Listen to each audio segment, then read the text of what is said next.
नमस्कार, स्वागत है आपका हमारे चैनल पर। इस वक्त की बड़ी खबर आ रही है महाराष्ट्र से। राज्यपाल भगत सिंह कोश्यारी ने बड़ा झटका दिया है उद्धव सरकार को और अब महाराष्ट्र में विधानसभा अध्यक्ष के चुनाव नहीं होंगे। आपको बता दें कि एक तरफ जहां विधानसभा अध्यक्ष के चुनाव नहीं हो रहे हैं तो उसी को लेकर शिवसेना के राज्यसभा सांसद की बौखलाहट निकल कर आई है, संजय राउत की बौखलाहट निकल कर आई है। और संजय राउत का कहना है कि राज्यपाल भगत सिंह कोश्यारी की तरफ से जो जवाब नहीं दिया गया है, उन्होंने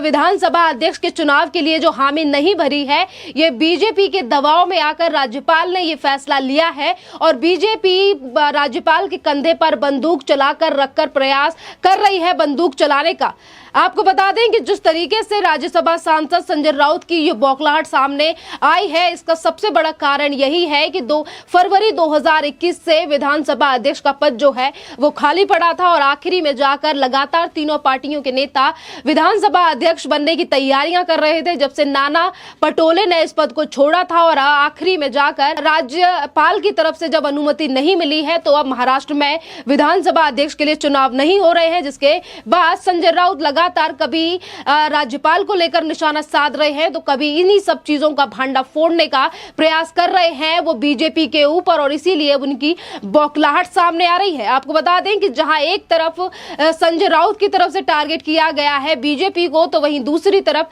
राज्यपाल को लेकर भी बड़ी बात की गई है संजय राउत की तरफ से। और संजय राउत का कहना है कि बीजेपी जो है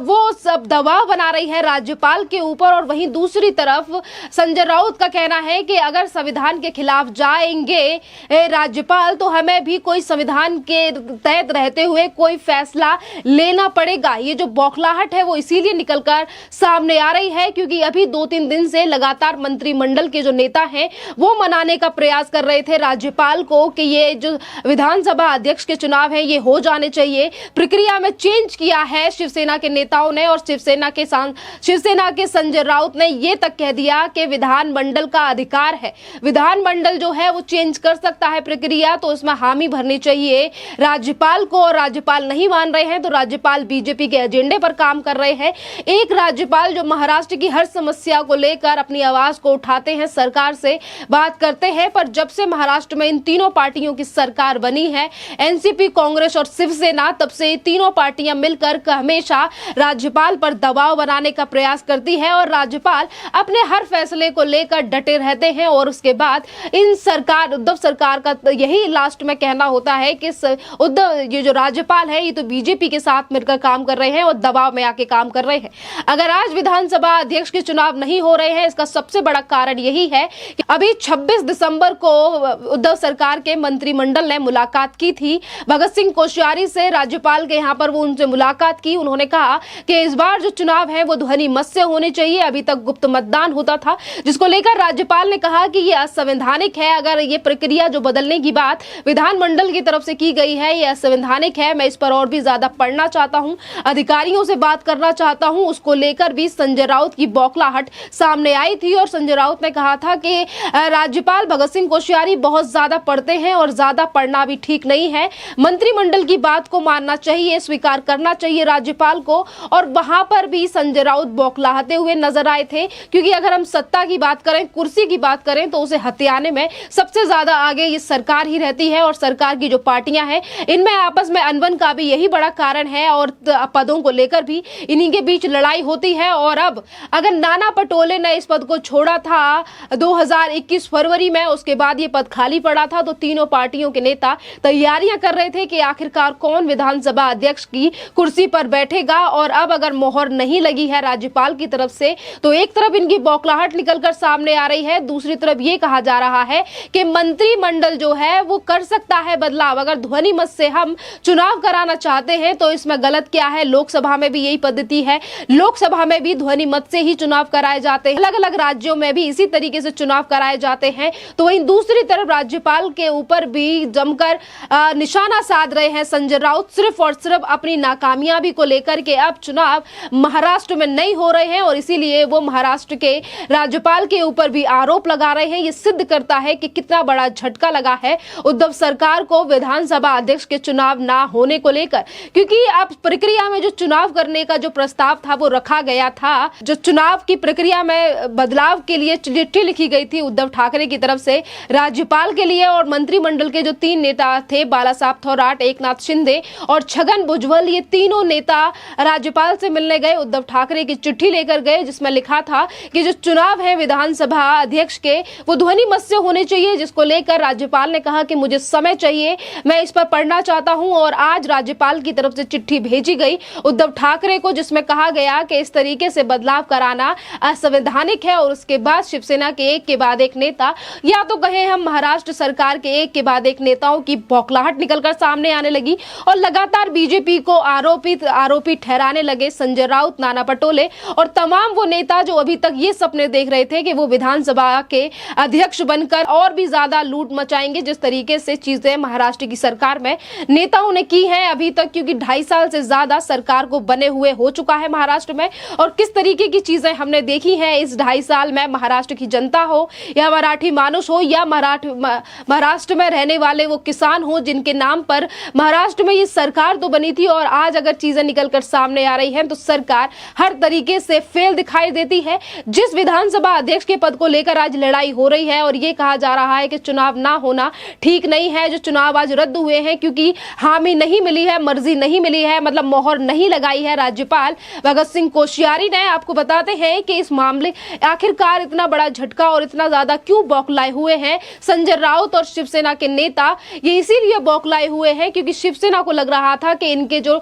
नेता थे जो नामांकन भर रहे थे, एकनाथ शिंदे से लेकर तमाम वो नेता थे जिनकी नजर थी विधानसभा अध्यक्ष बनने पर, जहां कांग्रेस ने भी मोहर लगा दी थी पृथ्वीराज चौहान के नाम पर कि वो बनेंगे जो महाराष्ट्र के पूर्व मुख्यमंत्री रह चुके हैं। जहां एक तरफ कांग्रेस चाहती थी कि पृथ्वीराज चौहान विधानसभा के अध्यक्ष बने, तो वहीं दूसरी तरफ शिवसेना ने भी अपने लोगों को आगे कर दिया था नामांकन भरने के लिए, और ना ही तो नामांकन भरा और ना ही तो आज चुनाव भरे, क्योंकि आज लास्ट दिन है शीतकालीन सत्र का। महाराष्ट्र में शीतकालीन सत्र की शुरुआत 22 दिसंबर से हुई थी और 22 दिसंबर से अब शीतकालीन सत्र कल आज समाप्त हो जाएगा। 28 तारीख है आज, 28 आज समाप्त हो जाएगा, और यही कारण है, यही बड़ा कारण है कि नेताओं की खींच निकलकर सामने आ रही है, बौखलाहट निकलकर सामने आ रही है, जो अपना जो गुस्सा है वो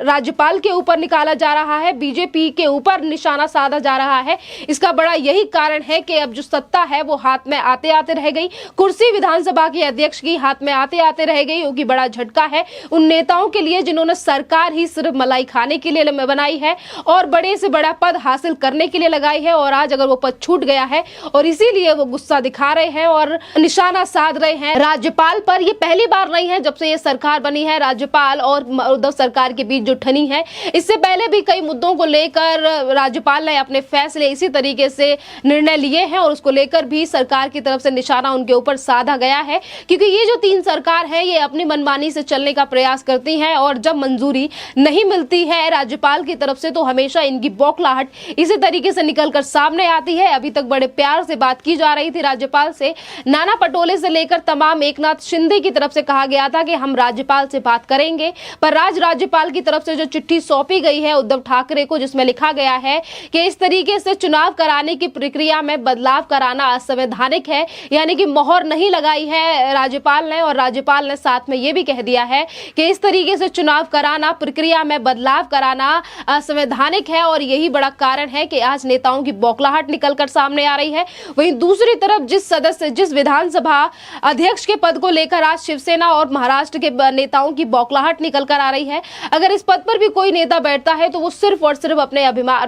अपने फायदे के लिए बैठने की कोशिश कर रहा था, क्योंकि अगर शीतकालीन सत्र की शुरुआत 22 दिसंबर से हुई है, इस दौरान भी महाराष्ट्र के किसी नेता ने बात नहीं की है महाराष्ट्र के किसानों के लिए, महाराष्ट्र की मराठी जनता के लिए, और इसीलिए इन्हीं सरकारों के नेता लगातार अपनी ही पार्टियों के खिलाफ बाहर बैठकर प्रदर्शन किया, चाहे फिर वो शिवसेना के नेता हो या कांग्रेस के एक और नेता हो, चाहे विजय वेडेटिकर हो कांग्रेस के, या फिर शिवसेना के नेता हो महेश शिंदे, जो अपनी ही सरकार के खिलाफ बाहर बैठकर धरना प्रदर्शन उन्होंने किया, अनशन किया, सिर्फ और सिर्फ महाराष्ट्र के किसानों के लिए कि उनकी हालत जो है वो काफी ज्यादा खराब है और सरकार को इन मुद्दों पर ध्यान देना चाहिए। और आज अगर विधानसभा का अध्यक्ष का पद इनके हाथ से निकल गया है चुनाव चुनाव नहीं हो रहे हैं। तो ये बड़ा दुख की बात है, बड़ा झटका लगा है, क्योंकि अब कुर्सी आते आते हाथ में रह गई है। करोड़ों के जो घोटाले सरकार के नेता अभी तक किसी न किसी मंत्रालय में रहकर करते आए हैं, चाहे फिर वो अजीत पवार हो या फिर शिवसेना के और भी बड़े बड़े नेता हो, प्रताप सरनायक जैसे नेता हो जिनके घर पर पाकिस्तान के क्रेडिट कार्ड मिलते हैं। उन सभी चीजों को छुपाने के लिए एक और पद चाहिए था इन्हें कि वहां पर भी घोटाले हों, और वो पद भी अब हाथ से निकल गया है, क्योंकि ना ही तो नामांकन भरा गया और ना ही अब चुनाव हो रहे हैं। और इसी की खींच वो निकाल रहे हैं राज्यपाल पे और ये कह रहे हैं कि हमें कोई एक्शन लेना चाहिए संविधान के तहत। संविधान की बात करने वाली शिवसेना कितना ज्यादा संविधान पर चलती है, आज ये भी महाराष्ट्र की जनता भलीभांति जानती है कि किस तरीके से महाराष्ट्र की सरकार सिर्फ अपनी जेबों को भरने के लिए चलाई जा रही है। और यही बड़ा कारण है कि तीन पार्टियों ने मिलकर एक साथ सरकार तो बनाई और वो अपने ही लोगों का फायदा कर रही हैं। कभी बेटे के पास इतने करोड़, तो कभी बीजेपी के नेता नवाब मलिक से लेकर कई और बड़े नेताओं के नाम सामने रखते हैं जिन्होंने करोड़ों के घोटाले किए हैं, और उन्हें छुपाने के लिए उद्धव सरकार की तरफ से आज राज्यपाल के ऊपर निशाना साधा जा रहा है, उनके ऊपर बौखलाहट निकाली जा रही है। तो कभी ये ईडी सीबीआई को लेकर भी कहते हैं कि ये बीजेपी के कहने पर चल रही है, और जो अपने घोटाले हैं उन पर सरकार कभी भी बात नहीं करती कि कैसे आखिरकार जनता के टैक्स का पैसा, जनता के हक में जो कमाई लगनी चाहिए उसका किस तरीके से दुरुपयोग उद्धव सरकार के नेताओं के द्वारा किया जा रहा है। करोड़ों की संपत्ति आज छुपा छुपा के घरों में रखी जा रही है। अगर इनके घर पे छापेमारी होती भी है तो बस एक ही बात की जाती है कि आज राज्यपाल बीजेपी के इशारों पर काम कर रहे हैं, या फिर बीजेपी जो है वो हमारी सरकार को गिराना चाहती है। इस टॉपिक पर आपका क्या कहना है, आप हमें कमेंट करके जरूर बताइए। धन्यवाद।